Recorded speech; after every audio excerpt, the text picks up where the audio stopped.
Fatnaður hefur gert konum kleift að tjá einstaka persónuleika sinn og meta líkama sinn óháð stærð og aldri. Tískufyrirsætur sem veita konum innblástur í gegnum fatnað eru þekktar fyrir stórkostlegt útlit og aðlaðandi líkamsbyggingu sem þær sýna á samfélagsmiðlum.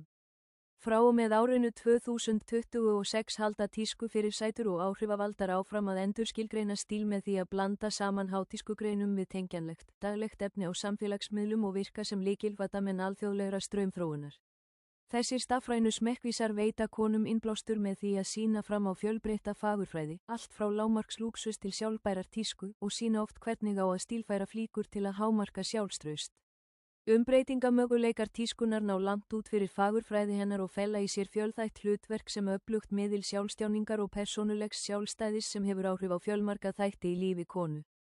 Fyrir utan að vera einfaldlega leið til að skreyta sig, gerir tískukonum kleift að tjá einstaka sjálfsmynd sína og staðfesta einstaklingshyggju sína af öryggi.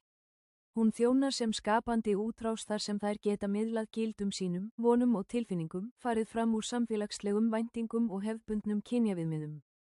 Þessi valdeblandi þáttur tískunar nær yfir ýmis svið, þar á meðal persónuleg sambönd, fagleg viðleini og samfélagsþátttöku, sem gerir konum kleift að sigla og móta sínar eigin frásagnir af yfirvegun og áreiðanleika.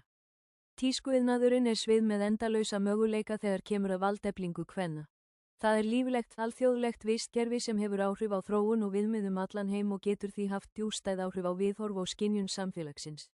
Mikilvægur þáttur í þessu er tækifærið til aukinnar fulltrúa kvenna í forystulutverkum í greininni.